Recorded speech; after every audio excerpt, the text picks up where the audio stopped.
Hey there, it's Shannon Ballard. Before we get to today's episode, I want to say thank you to all of my Southern Mysteries patrons who help make it possible for me to share stories like you'll hear today. Special thanks to my new patrons, Samantha T. from Sumter, South Carolina, Clyde Morris from Round Hill, Kentucky, Lucretia Ward from Concord, North Carolina, and to Sarah Jane Jordan, Adrian, Tina Ditter, Cindy House, AJ, and Corey Lewis, who are all listening and supporting from mysterious locations. Corey shared that they've listened to the show on Spotify for years and would get impatient waiting for new releases, and wrote in when they joined on Patreon and said, "I can't wait anymore, so I did what I should have done years ago. It's an honor to be a member of your community." It's an honor to have you here, Corey, and to all of my patrons, thank you. I hope you enjoy the content you get to hear because you support Southern Mysteries. It's my thanks to you because it's a team effort to keep this show going. If you're new here and you don't know, this is an independent podcast, which is why I rely on support to make this show. And as a thanks, patrons of Southern Mysteries get to hear ad-free episodes and get access to the show archive of the first 3 seasons, which are only available to patrons. And my much obliged members get more bonus content, including the archive of previous patron-exclusive episodes and the monthly patron podcast, Audacious, Tales of Scandalous and Shocking Crimes in American History. If you enjoy the show and you want to take the next step and support this independent podcast that is staffed only by me, you can learn more, sign up, and start listening today at patreon.com/Southern Mysteries.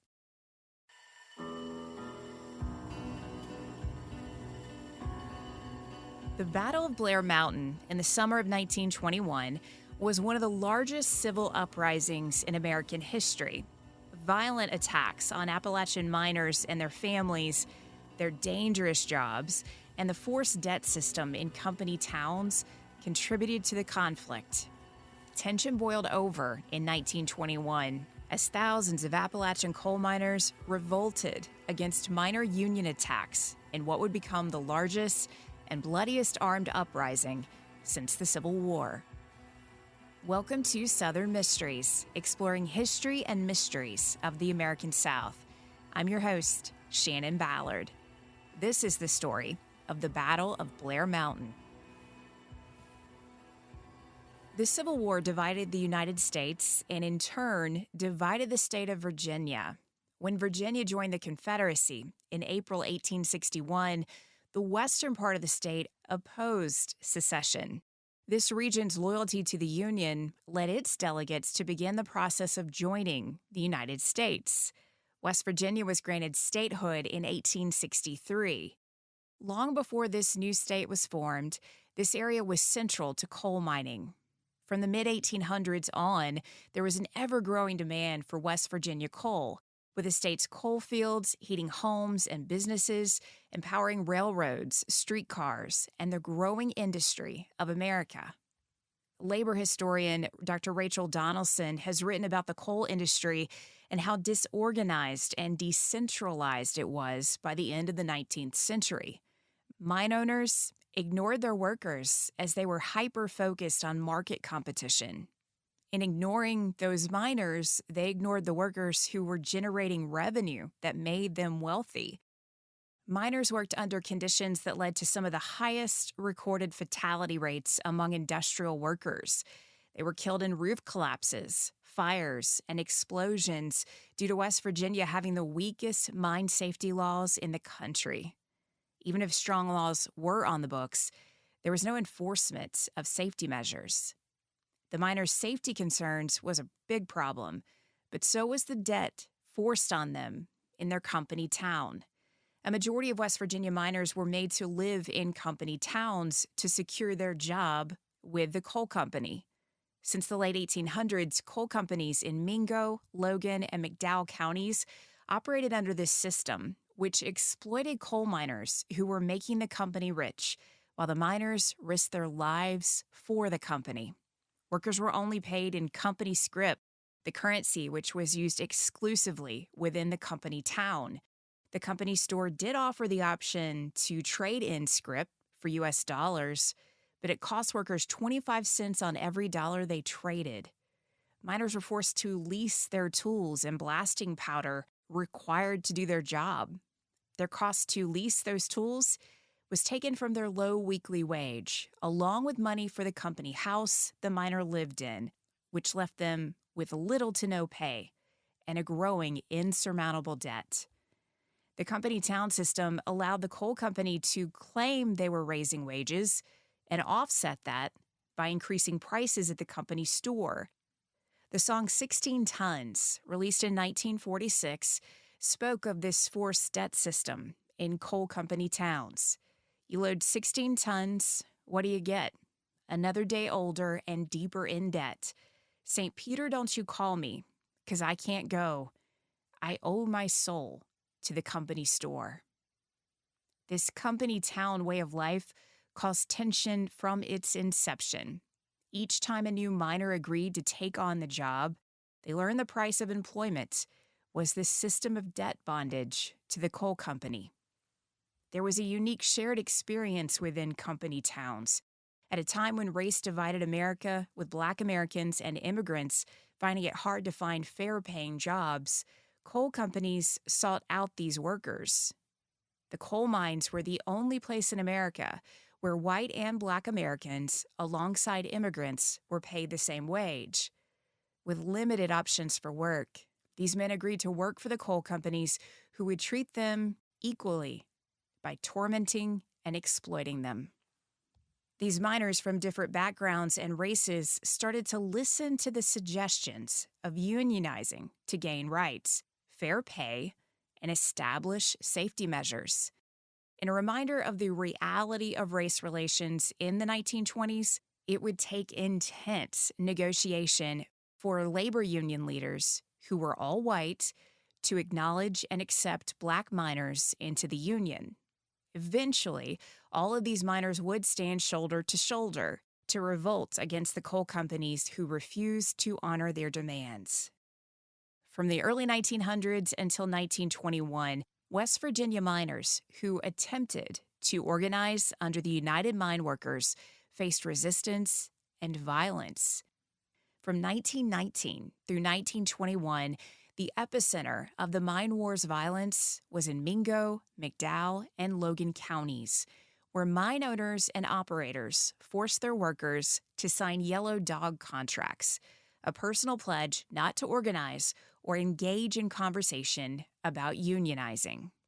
When there were efforts to push back against the company and the town system, agents from the Baldwin Felts Detective Agency were brought in to strike fear in the hearts of miners and their families by harassing miners who called for strikes or tried to organize. They showed no mercy for mining families as they violently evicted men, women, and children from company-owned homes and forced them to live in tents. If a miner organized or joined in a strike, hostilities would rain down on them like they did in the town of Matewan in Mingo County in 1920.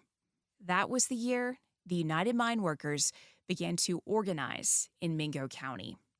On May 19th, Baldwin Felts detective agents, acting on orders from Stone Mountain Coal Company, began evicting union miners and their families from company homes in Matewan.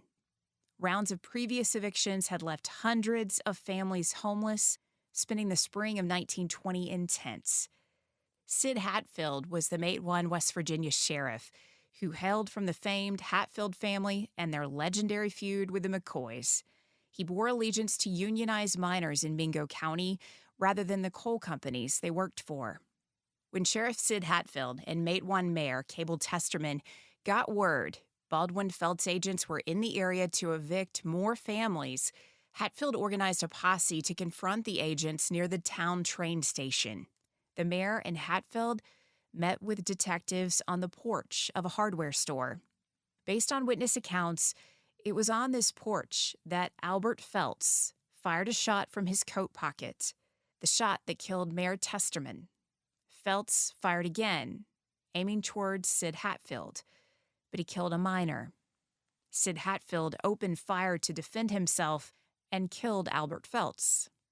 When the shooting finally stopped, The town had lost their mayor and 2 miners.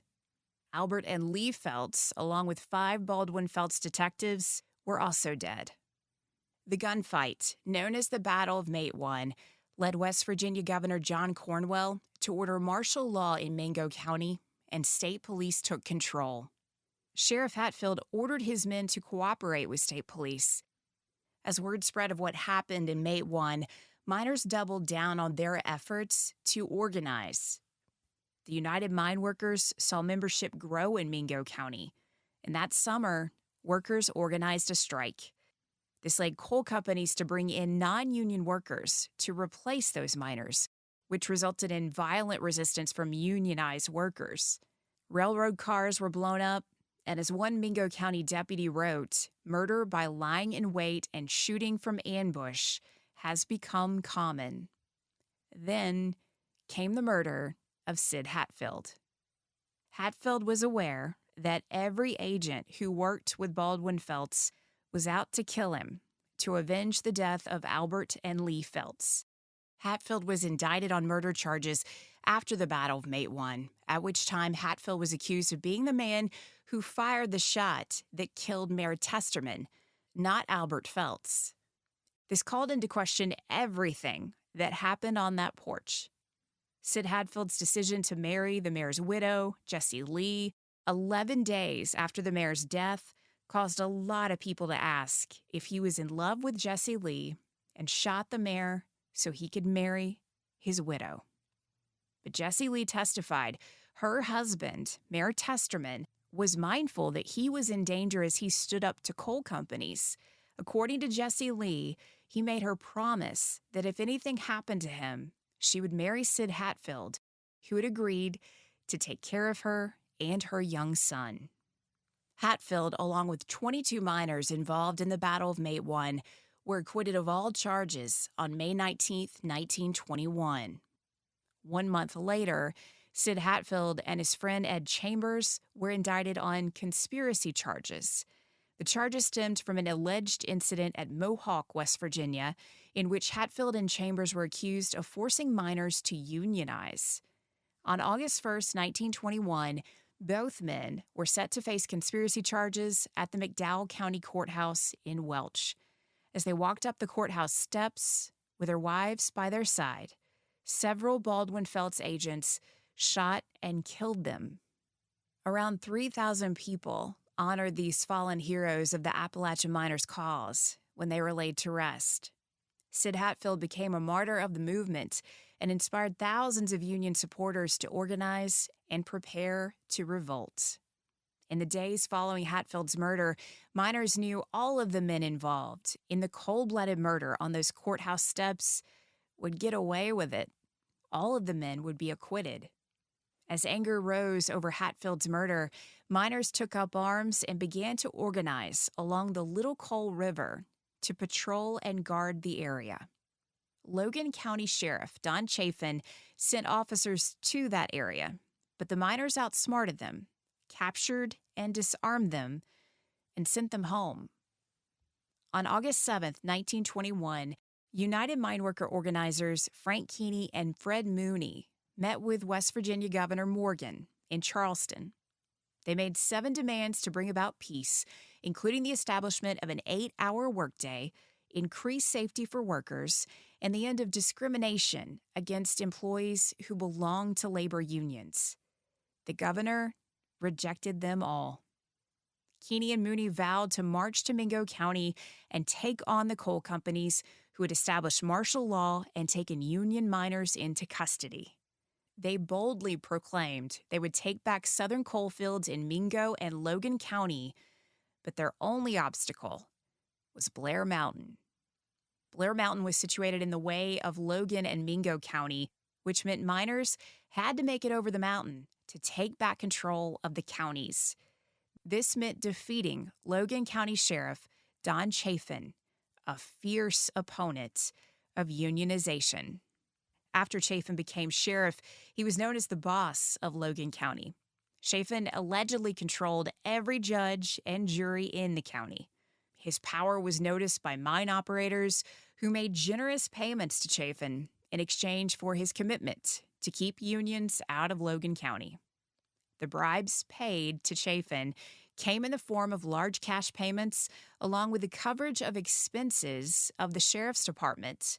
The bribes were estimated to be at least $40,000 a year. If they suspected an organizer was in their county, the deputies forced the man to leave or beat him until he changed his mind. Sheriff Chafin declared to his men that no armed mob would cross Logan County and told his troopers to be prepared to stop miners as they made their attempt to cross Blair Mountain. By August 24th, it's estimated around 5,000 miners organized and gathered just 2 miles outside of Logan County. Sheriff Chafin organized his defenses along the base of Blair Mountain, preparing his troops for battle. The sheriff's commitment to coal companies was rewarded when Logan County coal operators ordered a private armed force of 2,000 men to the county to support Chafin's troopers and help them hold back the miners. Early on August 25th, there were a few skirmishes at the base of Blair Mountain, but those small conflicts and the armed forces gathered around led President Warren Harding to declare he would send federal troops and army bombers to end the fighting if the conflict did not end. The miners began to pull back because their battle was with the coal companies, not the U.S. government.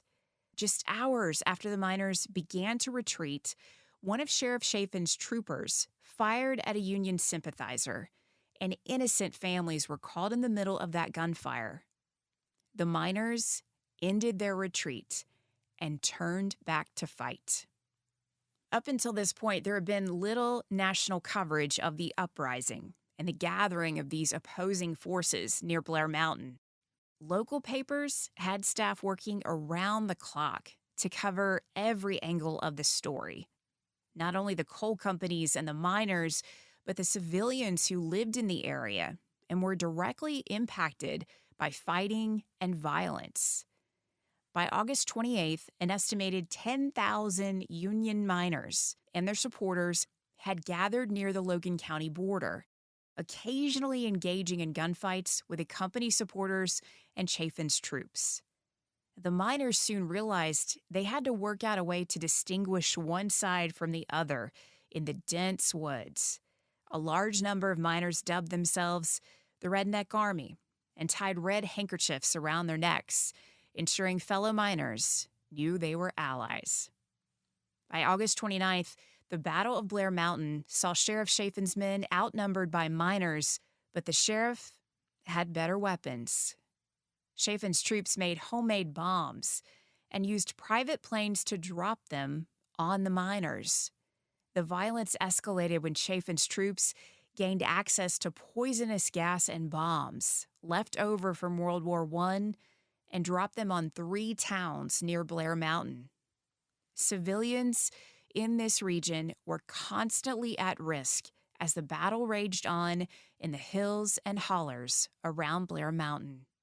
One miner described the sound like this: machine guns cracked up there so you would think the whole place was coming down on you, and occasionally you realized you were hearing the sounds of cracking bombs. When West Virginia Governor Morgan called in the state National Guard to oppose the miners on August 30th, national newspapers began to cover the uprising at Blair Mountain. By order of President Harding, federal troops moved in with an Army Air Service reconnaissance squadron, flying patrols over the region on September 1st. The next day, over 2,000 federal troops arrived. There were some short gunfights for the next few days, but miners refused to engage with federal troops. A majority of these miners were veterans. They would not aim their gun at a federal force because they were not the enemy of Appalachian coal miners. Around 1,000 miners surrendered to the Army as the rest retreated to return home, knowing they would face arrest as federal troops were sent in to help coal companies. Eventually, the state charged 925 miners with murder, conspiracy to commit murder, accessory to murder, and treason against the state. Many of those miners spent time in prison, but a majority were acquitted by juries who were sympathetic to their actions and what happened at Blair Mountain. The coverage of the Battle of Blair Mountain was as divided as the miners and the coal companies. National papers wrote of wild rebels who fought law enforcement, but left out the part about law enforcement being employed by coal companies who were terrorizing miners and their families. Local papers covered the story in its entirety, explaining why miners felt endangered and threatened to the point they were willing to go to battle for unionization. Those miners were defeated at Blair Mountain, and so was the United Mine Workers of America. The unionized miners who were arrested were defended by United Mine Workers attorneys, and one of the costliest defenses was for union organizers Frank Keeney and Fred Mooney. They were charged with treason, but later acquitted. The legal fees hurt union organizing efforts and drove the United Mine Workers to the point of bankruptcy. By October 1921, coal owners petitioned the U.S. government to destroy miners' unions. On October 28th, mine owners rejected a proposed peace plan from labor unions, and the unions fell out of favor in West Virginia, a trend that would continue throughout the decade to come. Labor unions began to lose union members and influence. Around 1920, the United Mine Workers had around 5 million members. By 1930, membership dropped to less than 2 million.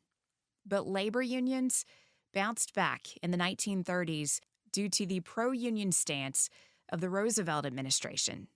Legislation like the National Industrial Recovery Act of 1933 provided for collective bargaining, and by 1935, the National Labor Relations Act was signed into law. It required businesses to enter into good faith bargaining with any union supported by the majority of their employees. The Battle of Blair Mountain is an important chapter in labor history.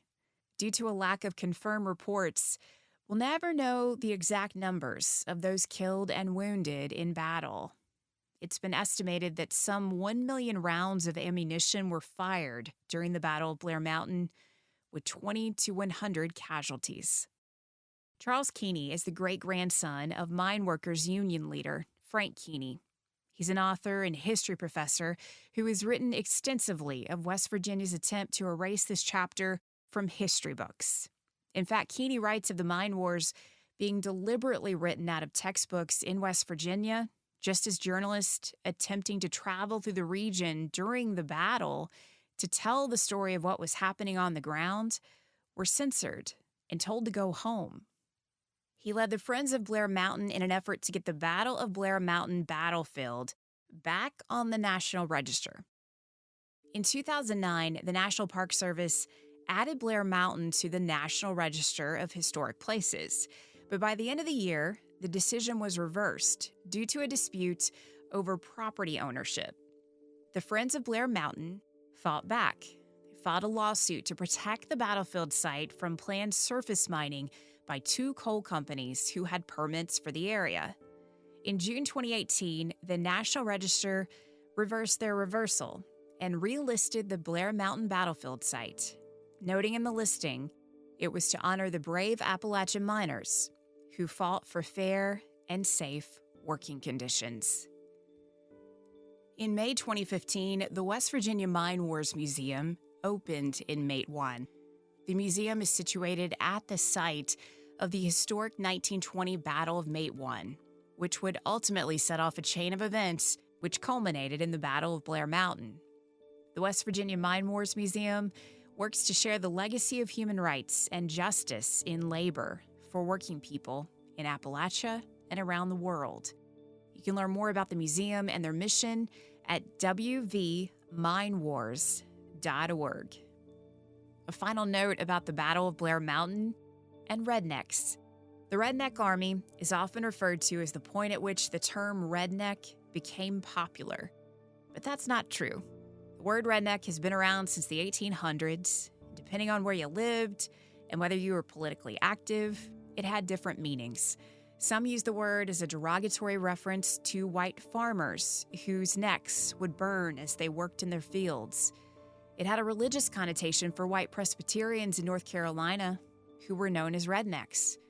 Workers who were part of an 1877 railroad strike in West Virginia wore those red bandanas, which symbolized solidarity and continued to serve that purpose for labor movements and activists.